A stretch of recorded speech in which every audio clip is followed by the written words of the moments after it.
Bueno, si quieren hacer alguna pregunta, con mucho gusto, las personas del panel. Sí.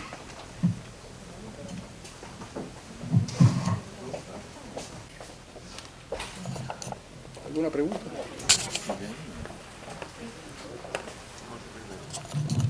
Gracias. Mi pregunta va a ser muy sencilla. Me dejó un poco inquieto cuando te referías en que ustedes con la resistencia están capaces de reconocer las deudas. Pero no especificaste qué deudas. Que tantas deudas que en que el régimen se ha comprometido con los rusos, los chinos que han entregado el país, que no han sido registradas, no han sido aprobadas, no hay garantías de nada de esas formas como se han hecho. ¿Tú estás incluyendo eso también o...?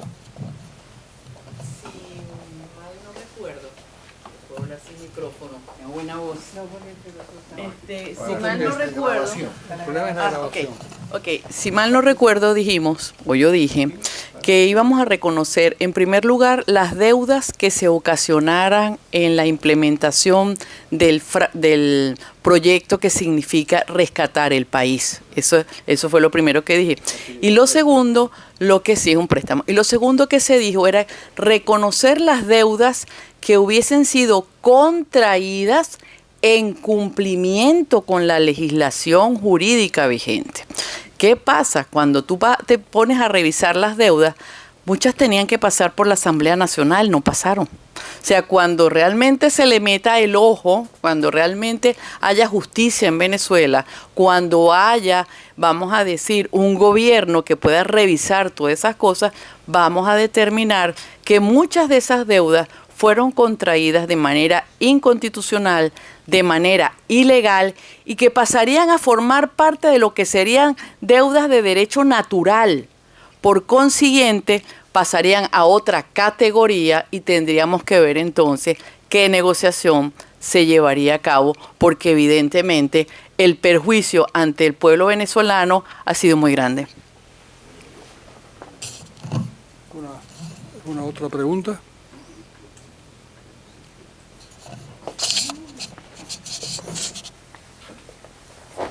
Gracias. Ok, bueno, felicitándoles a todos porque estuvo brillante la exposición, sinceramente. Recogiendo un poco las palabras de Adriana respecto de las lecturas que nos hacía, básicamente lo que nos leía, eso está plasmado en el plan de Dietrich, que es el socialismo del siglo XXI, que siguen todos estos países como el guión, ¿ya? Y eso todos lo sabemos. El tema es aquí, ¿qué es lo que está pasando? Con lo que nos ha contado Ana Mercedes, Beatriz, el doctor Carlos, ya sabemos que hay un patrón, ya algo que está pasando en Venezuela, que no es más que el resultado de este Foro Sao Paulo, que la idea principal del Foro Sao Paulo era rodear los países adyacentes a Colombia, porque hay un interés geoestratégico, especialmente de Irán, por Colombia. Como no se podía tomar Colombia directamente, el Foro de Sao Paulo, la idea era rodear estos países con su ideología. La pregunta que quiero hacer, no sé quién la puede responder, si hay esta situación que básicamente termina en una amenaza final hacia Estados Unidos, porque hay una intromisión detrás de todo esto, como hablábamos de ver el panorama grande, detrás de todo esto hay una influencia de Irán, y es lo que a veces no se menciona. Se hace el análisis por cosas pequeñas, digamos de alguna manera, pero hay una influencia por un interés geoestratégico, que en última instancia pone en riesgo la seguridad del hemisferio sur, pero también el fin último es un interés geoestratégico en contra de Estados Unidos. La pregunta que yo hago es, ¿por qué Estados Unidos no ha tomado conciencia de esta situación, que es sumamente grave, que lleva años como una bola de nieve avanzando? Los perjudicados son el pueblo venezolano, Ecuador, que va por el mismo... Pero ¿por qué Estados Unidos parece no importarle? ¿No saben qué es lo que está pasando, según su visión? Sí está. Yo tengo una tesis, no sé si... Bueno, yo tengo una tesis, es muy dura de decir, pero es lo que la experiencia muestra. Yo siempre he dicho que el arma secreta con la que Fidel Castro conquistó América Latina fue el vil egoísmo, que en dos platos es la corrupción. Yo creo que Fidel Castro sabe perfectamente usar el dinero para comprar conciencias. Y si uno lee el libro Los chavistas en el imperio de Castro Cando, se da cuenta que aquí se ha hecho un lobby extraordinario a costa de millones de dólares para convencer a congresistas de que no ataquen al gobierno revolucionario y que ese es un gobierno excelente, y ese lobby ha dado su fruto. Entonces, esa es la genialidad de Fidel Castro para el mal, fue utilizar las riquezas de Venezuela para comprar conciencias. Lo hizo dentro de Venezuela y lo siguen haciendo en el mundo porque hay millones de dólares que nosotros no sabemos dónde están, y para mí siguen comprándose conciencia, incluso organizaciones no gubernamentales. Y el Hans Dietrich, ese Dietrich que tú mencionas, yo estoy segura que está financiado por el régimen venezolano, que ahora se quiere desentender de esto porque está la catástrofe, que él quiere hacerse el que no, yo no fui, ¿no?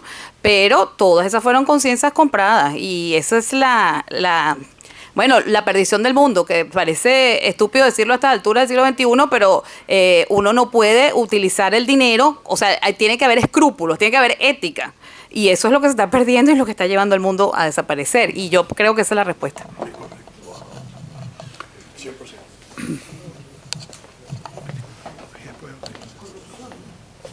Bueno, en primer término, lamento mucho haber llegado tan tarde porque no tenía gasolina.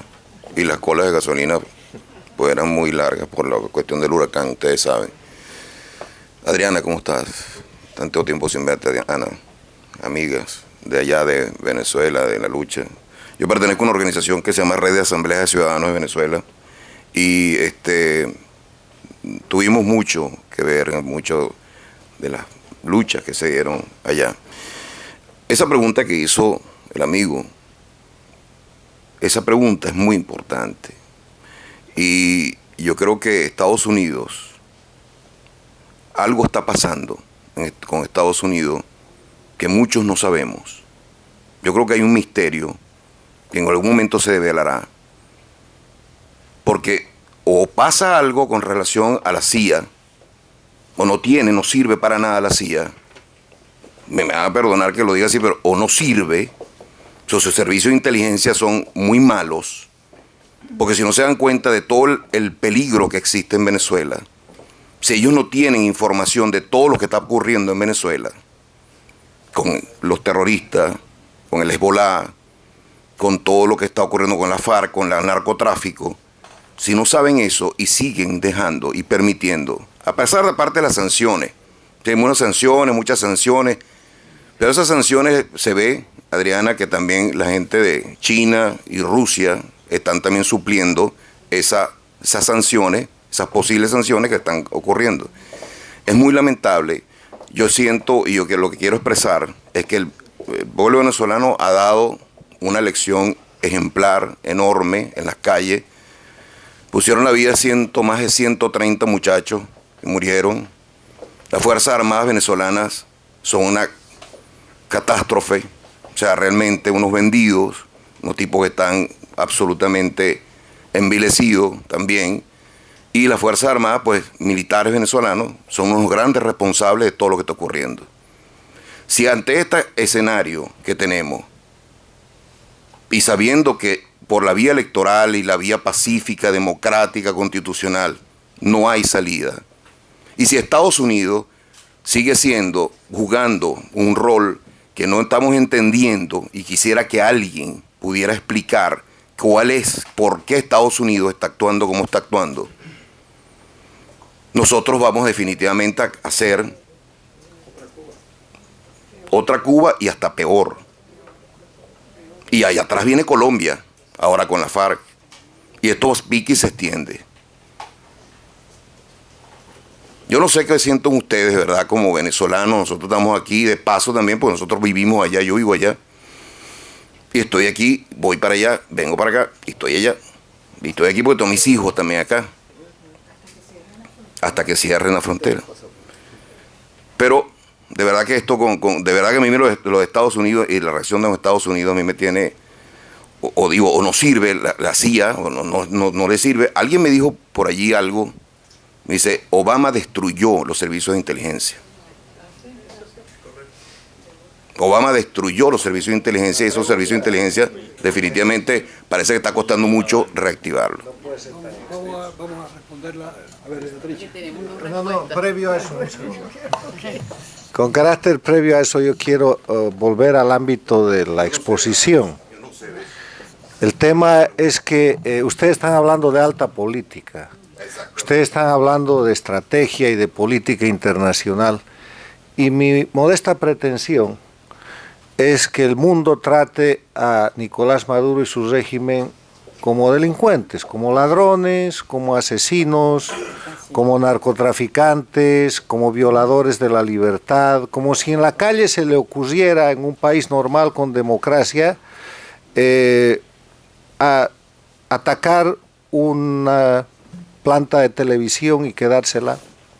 Como si en un país con democracia se le ocurriera a un ciudadano darle de palos a otro y matarlo frente a las cámaras de televisión, o sacar lo que dice que es su policía y arrestar un grupo de jóvenes y llevarlos a palos con rumbo desconocido donde los tortura. Estoy hablando de la delincuencia común.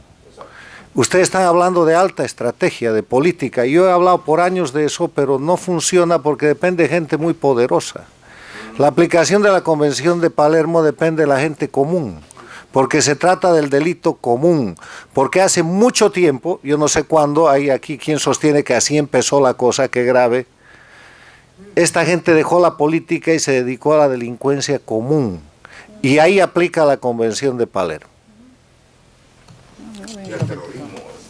Yo lo que quería era decir algo, que es que nosotros vivimos diciendo ¿por qué Estados Unidos? ¿Por qué Estados Unidos? Y yo quisiera que los venezolanos empezáramos a pensar ¿por qué nosotros? ¿Por qué nosotros? ¿Por qué nosotros? Nadie duda, pero ni por un milímetro de segundo, que la sociedad civil venezolana es una de las más valiosas que hay en el mundo. Ha demostrado su cultura cívica de mil maneras, ha protestado, ha ido a sufragios, ha organizado recolección, ha hecho todo, ha puesto muertos. Pero yo sí creo que no tiene liderazgo, no tiene un liderazgo esclarecido que entienda el momento en que está viviendo y deje de estar con las pequeñeces y construye una estrategia. Han sido incapaces de construir ninguna estrategia que sea viable para ningún actor internacional. Los Estados Unidos, como Francia, como Inglaterra, como Alemania, son unos países establecidos, claros, con metas de largo plazo. Y no se van a meter en un lío donde lo que hay es un grupo de gente desorganizada que no puede garantizar la gobernabilidad. Y si yo te voy a decir una cosa, con esa manera como yo te describí tu país, que es como está, que ya ha dejado hasta de ser un Estado-nación, yo, si soy un jugador importante internacional, no le juego a la oposición venezolana, porque no me va a garantizar la gobernabilidad, y a mí como potencia lo que más me interesa es la gobernabilidad.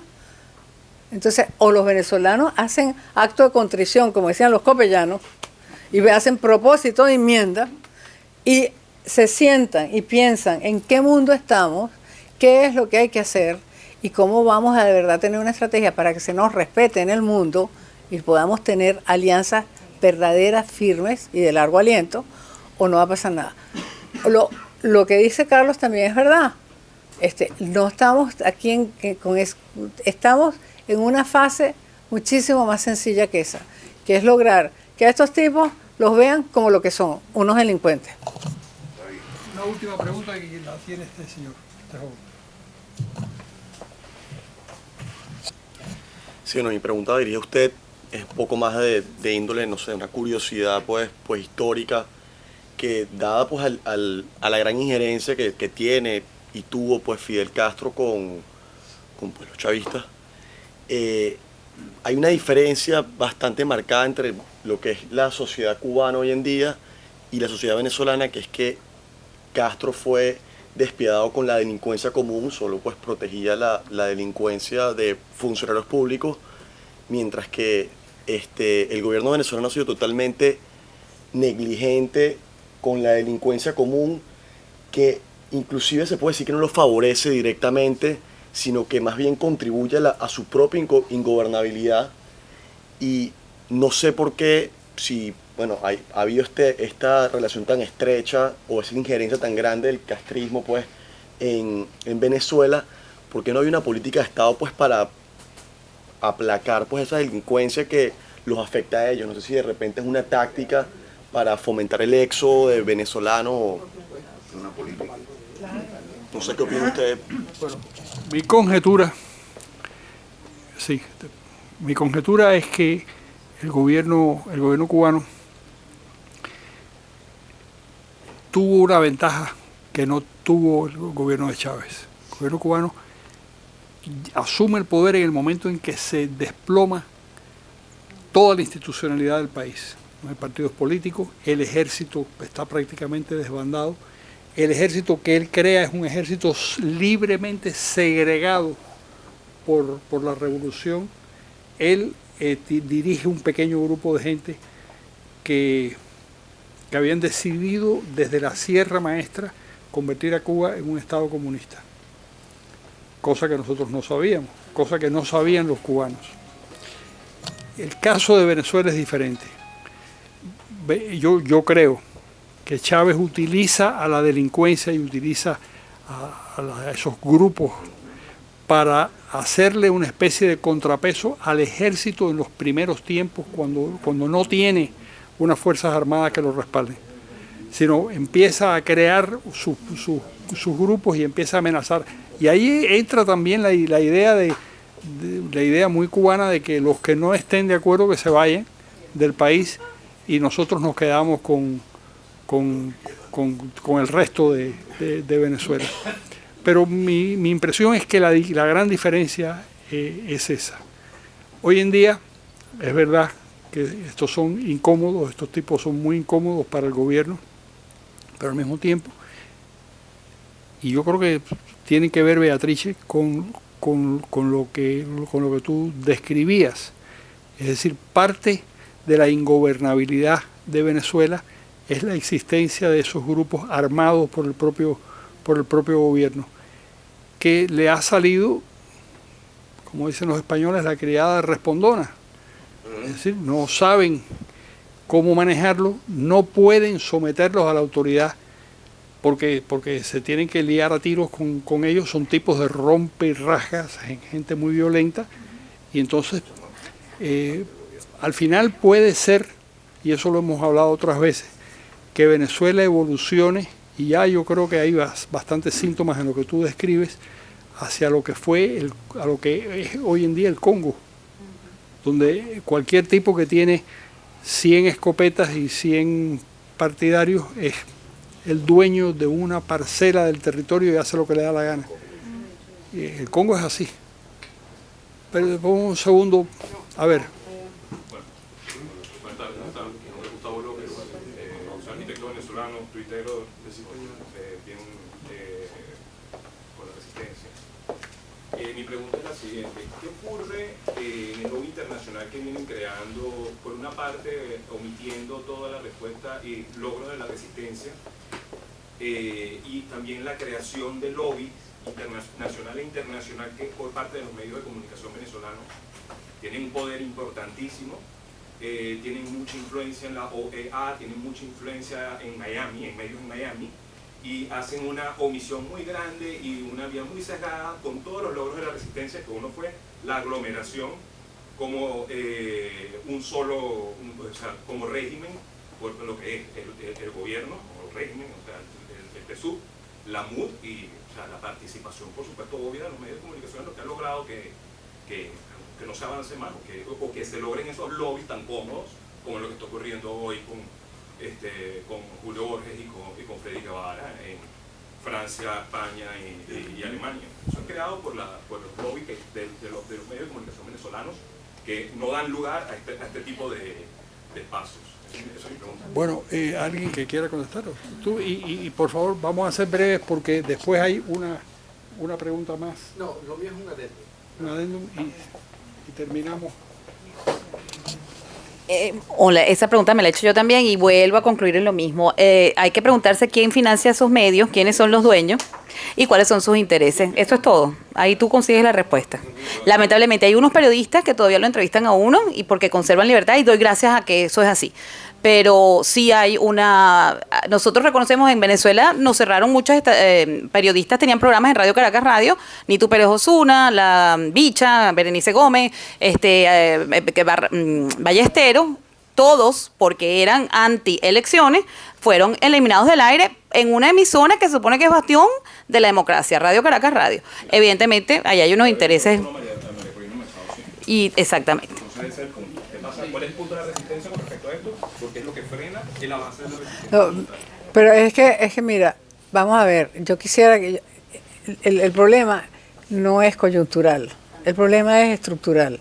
O sea, nosotros, los latinoamericanos, Venezuela no es la única.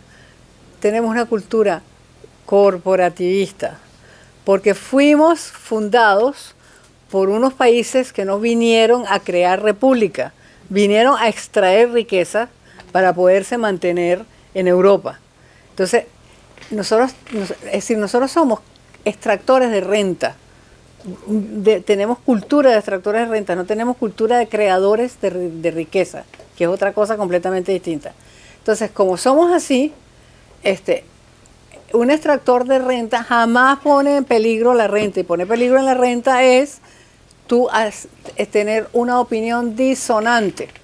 Entonces, nadie va a tener una opinión disonante fuera de su corporación. La corporación va a ser de la oposición venezolana, supuestamente hay una mayoría que impone unas reglas del juego y nadie va a disentir de eso. Entonces, o sea, eso no es como Estados Unidos o como Inglaterra, donde tú vas, por ejemplo, a una sesión del partido, el que sea, los Tories o los laboristas, y tú ves que hay como 3 y 4 y 5 tipos que se paran y le dicen al líder máximo, no estamos de acuerdo con eso, y esto tiene que ser así. No, eso no existe en América Latina. Todavía en nuestra mentalidad es caudillista, mercantilista y corporativista. Y con todos esos tres istas somos así. Bueno, entonces vamos a hacer dos cosas. Vamos a darle la palabra a él para... Yo solamente quiero agregar algo que en este foro no se ha tocado con lo que está sucediendo en la fecha de hoy. Y esperemos que eso no vaya a causar otro estancamiento en lo que queremos salir de este impasse en Venezuela. En el día de hoy ha llegado Francisco a Colombia. Ya llegó y esperemos, ojalá, todos hemos aquí preguntado, Estados Unidos, las agencias de inteligencia de Estados Unidos, Cuba, etcétera, pero no tomamos en cuenta ese elemento, ese factor, que Dios quiera, él no venga a volver a meter las cucharas con las injerencias cubanas, a volver a llamar al diálogo, a volver a llamar a volver a vivir este estancamiento de desespero y de frustración que estamos patinando como en el desierto tan pequeño que fue cuando lo conocí de Abraham con sus rebaños. Eso es lo que quería. Muchas gracias. Bueno, yo quiero pasarle la última palabra a don Enrique y que usted nos diga cuál es su opinión y qué es lo que pretende hacer en el futuro.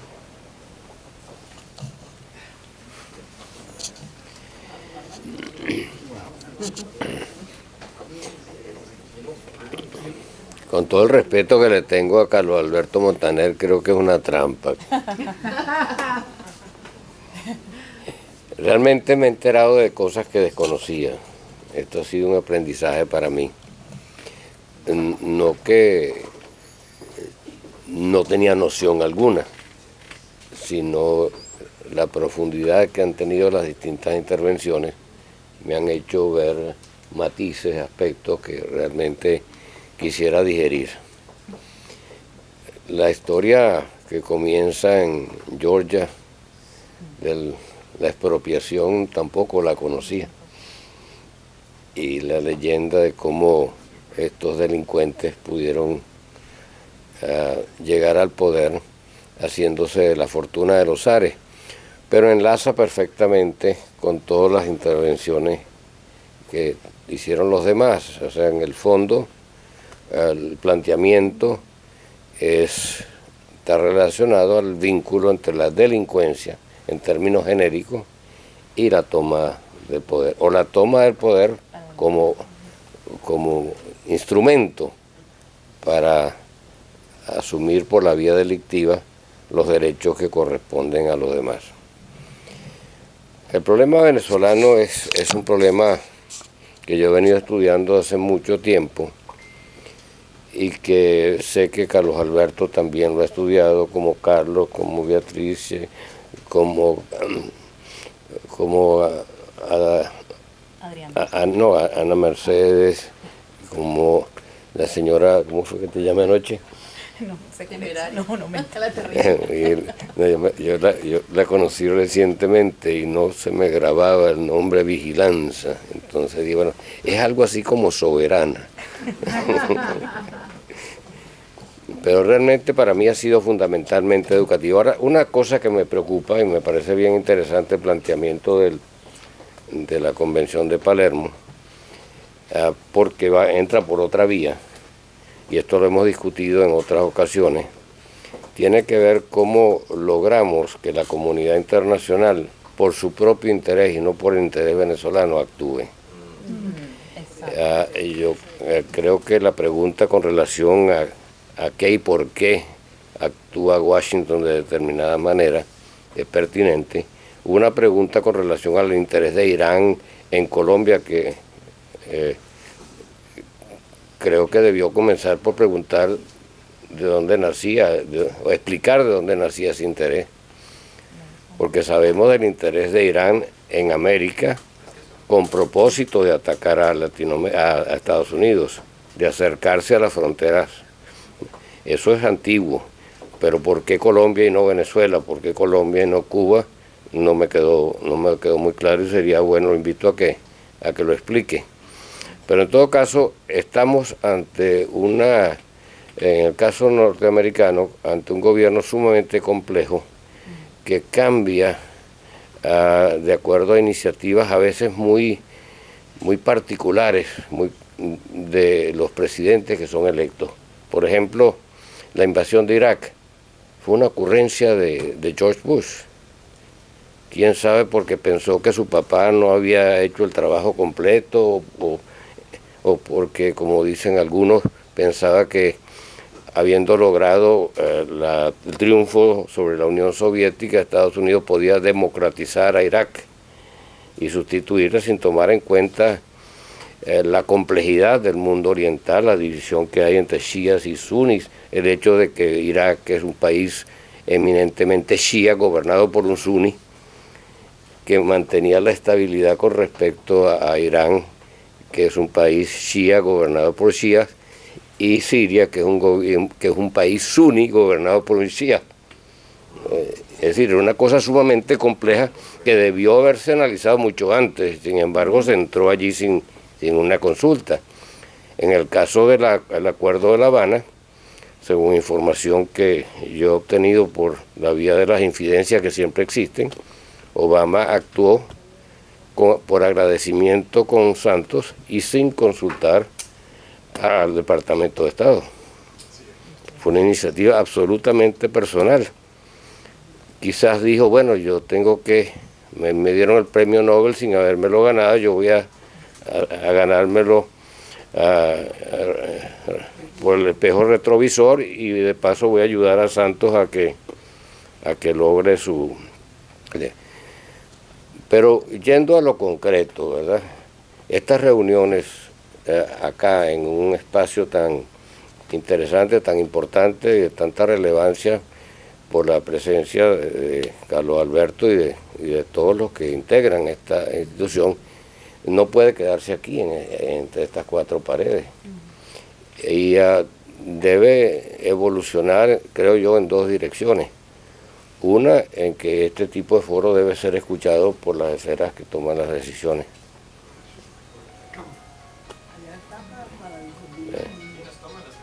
Y lo otro, sí, pero no me refiero al mundo, me refiero a los que toman decisiones. Sí, porque eso como, el mundo es como demasiado, ¿no? Y lo otro es cómo lograr, y lo dije ya hace un rato, que se entienda que el problema venezolano ha dejado de ser un problema venezolano desde hace mucho tiempo y es un problema que compromete la seguridad del hemisferio y quizás más allá del hemisferio, que compromete altamente la seguridad como la hemos conocido y la vigencia de la cultura política occidental. De manera que muchas gracias por esta invitación. Yo lamentablemente llegué aquí después de muchos meses sin venir, atendiendo una invitación de Jaime Bailey, y ahora tengo que salir corriendo porque nos viene Irma al ataque. Esta misma noche vamos a viajar hacia el norte porque mi hijo decidió que él no iba a correr riesgo con sus hijos, y entonces ahora vamos en caravana hacia... A lo mejor encontramos el huracán se desvía y nos agarra más arriba. Cancelado. Bueno, pero muchísimas gracias por esta oportunidad.